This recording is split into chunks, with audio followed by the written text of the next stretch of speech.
Hey guys, Lazy Man here. Alright, there she is, the Skull Crusher in all her glory. So anyway, today we're just going to go over some of the mods that I did to this build. But first, let's just take a look around and see how it turned out.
Alright guys, I'm going to go ahead and film this handheld, so it may be a little shaky. But anyway, the client is on his way to pick this up, and fortunate enough that he lives about 2 hours away. So anyway, we're going to start here on the top, and as you can see, I installed the coolant's radiator shroud. We used the fan grill covers. These are the skull ones from MNPC Tech. Then we added 2 fill ports here at the top. And then on the front bezel, we have the fan controller from Lamptron. It's the FC5. I installed 3 switches to control some of the lighting. Then we have the dual bay reservoir here by XSPC. DVD-ROM.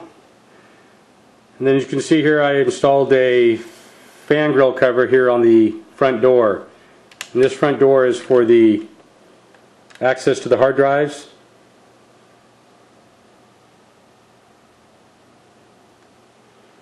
So anyway, I did a video on how I modded this. And then what I did after that, I put a cat eyes LED behind it to illuminate the red etched acrylic. And then we installed 2 eyes here. These are the LED or the hard drive activity lights. So that looks pretty nice. Then what we did on the back panel here is I went ahead and cut a hole in the back panel. We installed a fan back here, and then again we used the same fan grill.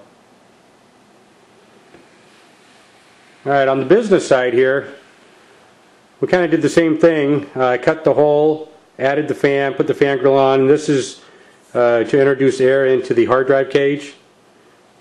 And then again, it brings air in through the hard drive cage, and then exhaust is back here. So anyway, let me go ahead and get the cover off here, or the panel, and we'll take a look inside.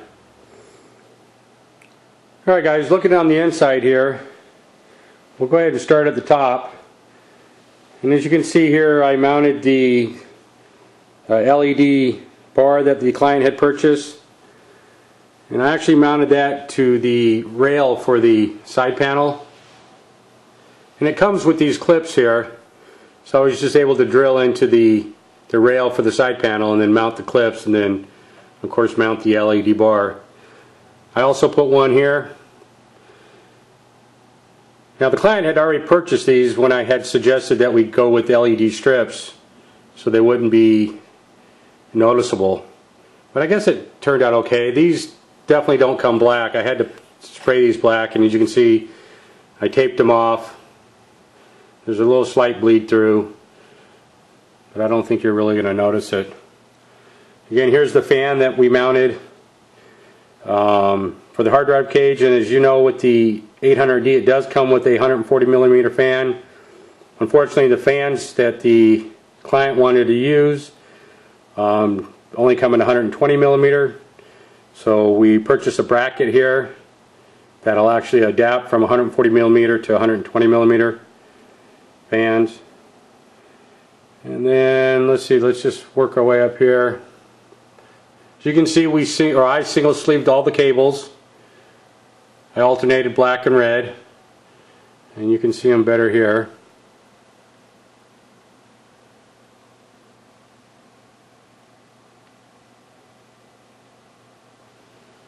Okay, now back up to the top here, behind the LED light bar, we do have a 360 rad, which I mounted that, and because the client wanted to go with the fan covers to help with the airflow, I did cut out the mesh on the top of this case. You know, a lot of people asked, you know, why did you cut out that mesh and then put these air restricting grills on top? And the reason why I did cut out the mesh is because we did put these grills on top. So I was trying to, you know, help the airflow. And down here at the bottom, we'll go ahead and move this for right now. I did install a 240 rad, so we had to mod this area to accommodate that. There's normally a hard drive cage here. And then make a custom bracket to hold up this deck here. And then I installed 2 LED strips here. And what this is to do is to illuminate this acrylic here that I went ahead and etched out. Now this is red mirrored acrylic, and I etched out Skull Crusher with a picture of a skull. And I don't know if the light can pick this up. Let me see. Maybe right there. Picture of a skull with some roses. And so when the lights are on, that'll illuminate the behind the mirror there, and all you're going to see is the writing. So that turned out pretty nice. Also, what I did is I just cut a little slit here in the back,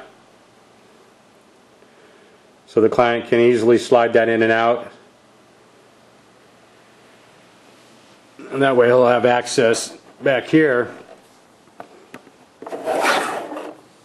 if he ever needs to get to the power supply, if he wants to unplug something or plug something in. Alright, the other little mod that really no big deal, we had to drill a couple extra holes here for the cables going to the GPUs. Now I could have ran them, bent them over and ran them back through here, but I just wasn't happy the way it looked. And then, you know, all the time and effort that goes into the sleeving, let alone the cost, I thought it was nice just to show at least some of the sleeving. So that looks pretty good. I mean, because the only other sleeving you see is the 24 pin here, which is kind of hidden with the tubing, and then the 2 8 pin. Alright guys, for the specs, I will list those in the video description. But basically we'll just go over what we have here. We did water cool the CPU. Along with that, we water cooled the motherboard. And then we water cooled the 2 GPUs and SLI. And what we have here is, it's like a hybrid of two loops. It's actually 2 loops, but kind of combined into one. And the reason that being is the client wanted an easy way to drain this. So I did give him a drain tube here. As you can see, it ties in down here at the lowest point. And this way he can just pull that out, drop it in a bucket, and he'll have easy access to draining it. So what we did here with the two loops, up here, I don't know if we're going to be able to see it, we'll take a look here at the front real quick. On this reservoir, it has two separate compartments where you can run two loops.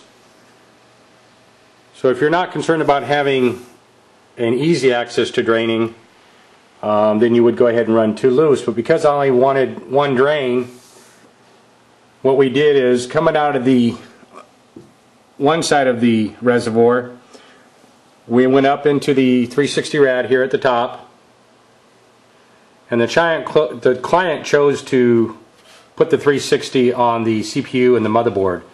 So that goes up into the radiator here on top, then it comes back out here, ties into the CPU, then the CPU goes into the motherboard block, then comes down, and then when it comes out of the motherboard block, instead of going back into that same side of the reservoir, I crossed them and I brought that back into the other side of the reservoir. And then out of that reservoir, the pump pumps it, and it comes down here, goes into the 240 rad here at the bottom, comes out of the 240 rad, comes down here, and again we have the drain port here on the right, and it comes back up, and then it goes into the GPU, excuse me, the GPUs, back out, and then this one goes to the opposite side of the reservoir on the other pump. So really, theoretically, it is only one loop. You know, I kind of had to do that. For me to give them another drain here on the 360 rad, I would have to run another hose all the way from the top down to the bottom, and I just didn't think it looked good. So anyway, running them both on the same loop, actually two loops in one.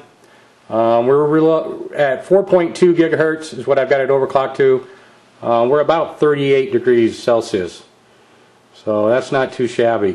So I think the client should be happy with that. Also, we do have 6 gigabytes of Mushkin RAM. The client did purchase a RAM cooler for that, and then after installing it, first of all, it stuck out too far, you know, with the tubing in front of it.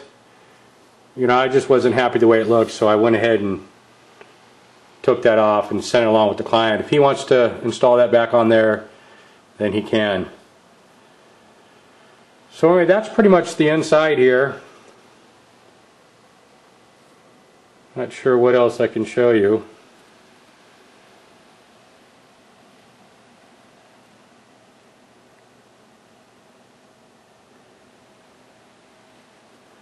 See if we can get in here real tight. No, I'm not going to see that, but the little cables that you can see, even though they're going to be very hard to see and you'll never see them, you know, every cable in this case is single or is sleeved. I don't want to say it's single sleeved, but it's definitely sleeved. You can see all those coming out. And actually up in there we do have quite a bit of cables here. You know, if we look at the front again, we do have the fan controller, we have the 3 switches, and then we have the power going to the 2 pumps, which are mounted right below the reservoir here. So just in this area alone, oh, and then along that we have the DVD player. So coming out of the bezel here, or the front panel, there is a lot of wires back there. They're just really hard to see with all the tubing in its way. But that being said, let's go ahead and take a look at the back and see what the cable management looks like. Let me just swing this around. Okay. So as you guys can see, the panel is on now. So we'll go ahead and pull this off real quick. Let me set this down.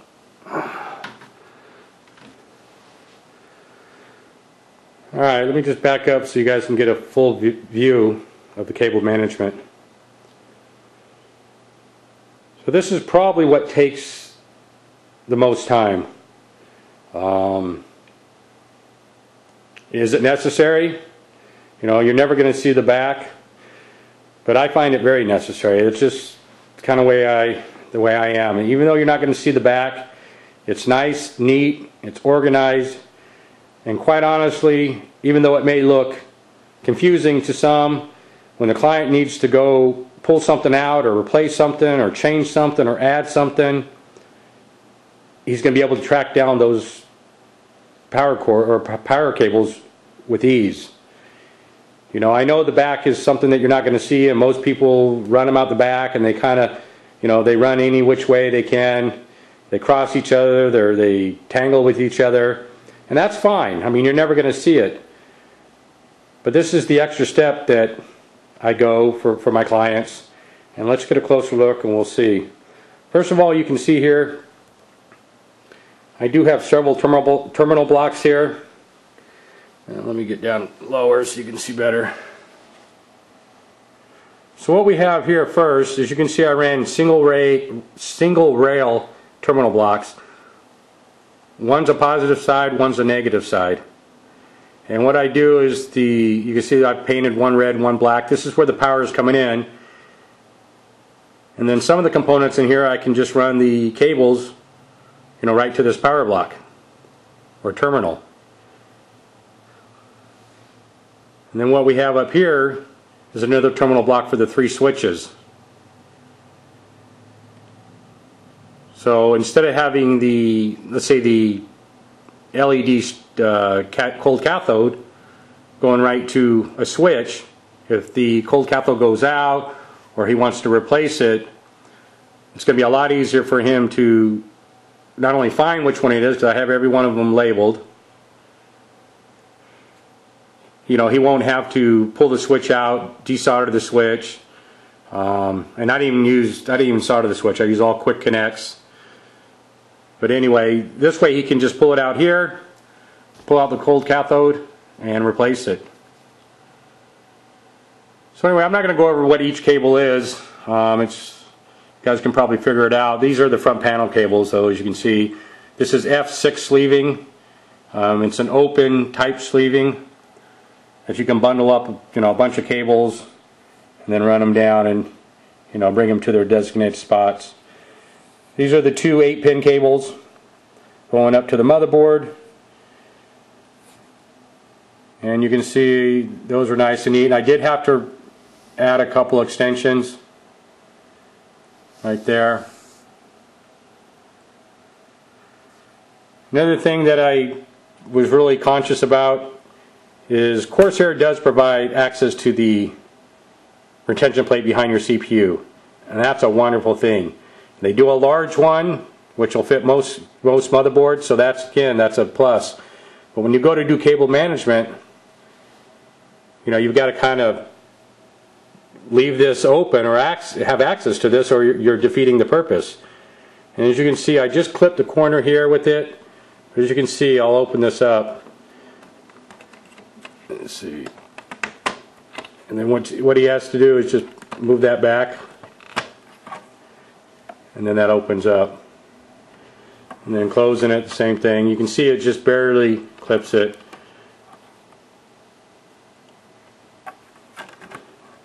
Now I'm trying to do this one-handed, and then I'm on a lazy Susan, so the thing's moving back and forth.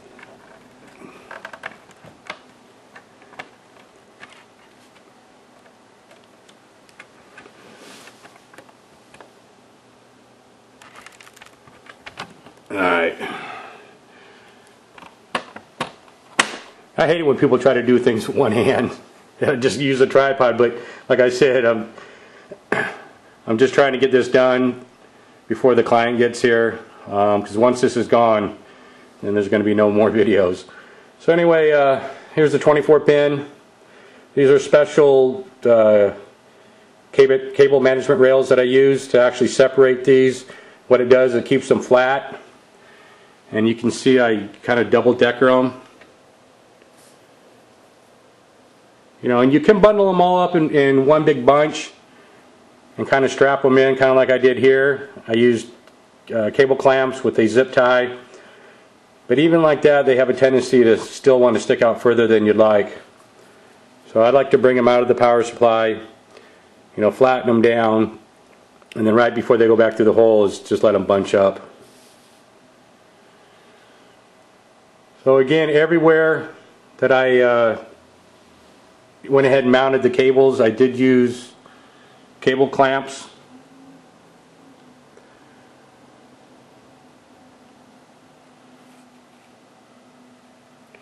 I just think it makes it a lot nicer looking when you use these cable clamps. But the hard thing about that is, you know, you put in your power supply, you start running your cables, you know, you figure out where they're going to be, you mark the holes, you take out the power supply, the motherboard, whatever else you have installed, and then you go drill some holes. And then you come back and you run those cables, and then you start running some more, and you realize, oh, I need a hole here and I need a hole there. And you know, for you to drill into the hole, you don't want to get no metal shavings on your motherboard or, you know, any other components, so you got to strip it all back down and take it back out to the shop and, you know, drill a couple more holes.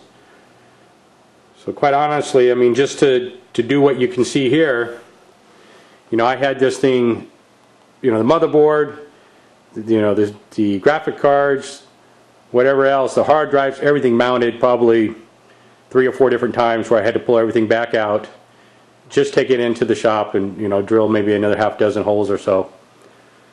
But, you know, when you spend a little bit of extra time, this is the kind of results you'll end up with. So anyway, guys, that's it for cable management.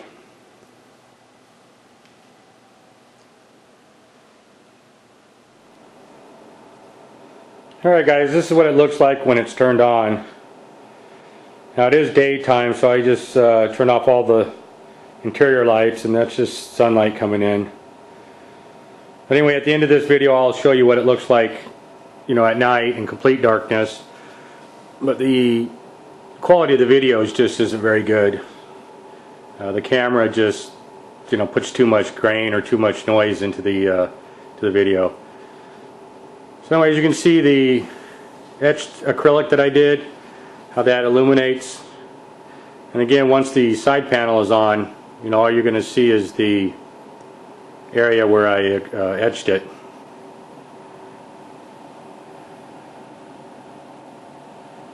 So anyway, I've got the fans at about 60%.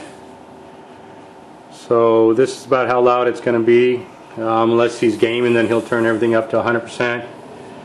I'll turn that up in a minute and give you guys an idea.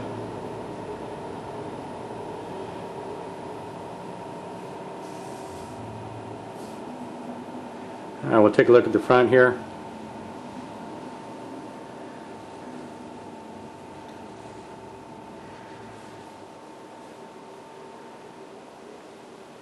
So that's the front panel there that I did the cat eye behind it.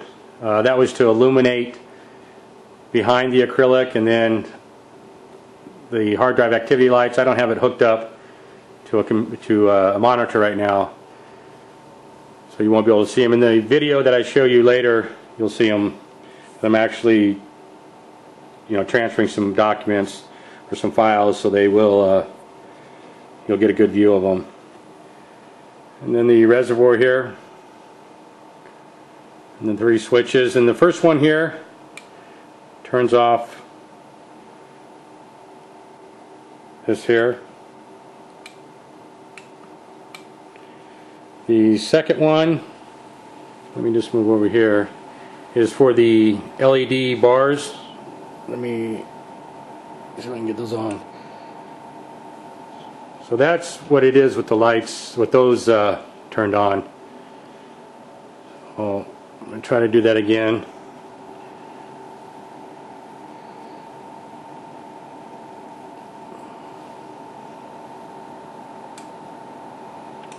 See, so it just adds a little bit more light for them.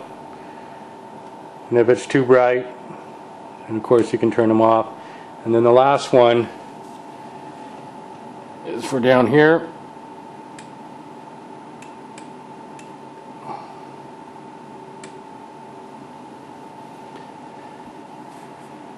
Alright guys, I believe that's going to be it. If I have time, I'm going to show you guys what the temps are, and then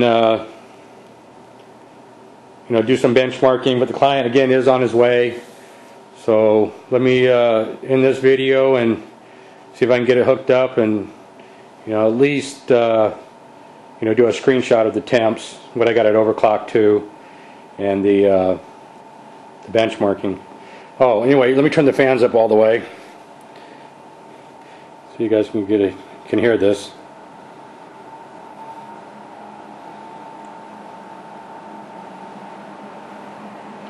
So that's it with all the fans at 100%, except the one deck fan and the one rear fan. I got those plugged into the motherboard.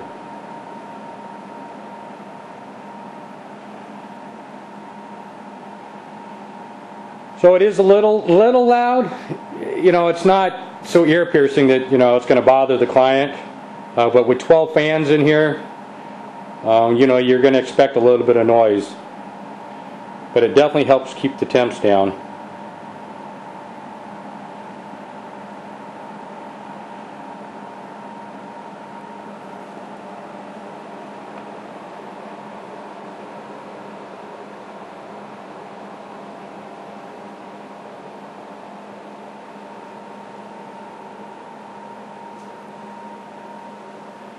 Alright guys, this is Lazy Man, and that's the Skull Crusher.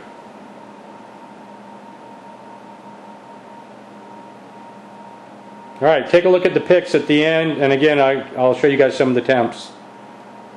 Alright, until next time. Hey guys, one final thing. I'm going to get a lot of people ask me how it looked with the side panel on and lit up. So I thought I'd better do it before I get some people asking me that. So here's what it looks like with again, we're at the daytime. It's not very dark in here, so it's going to be really hard to see, but that's with the side panel on.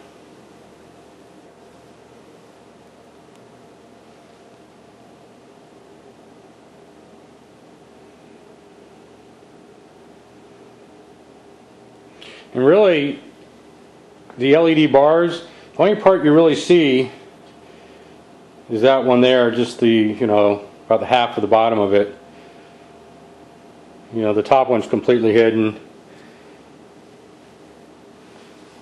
And then from this angle you can barely see it.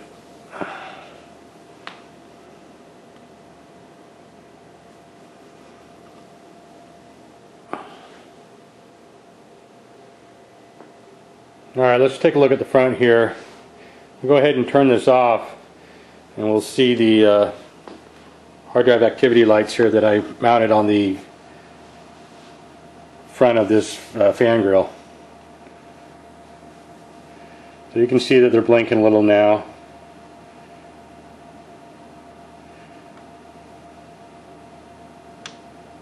So now I'm turning it off.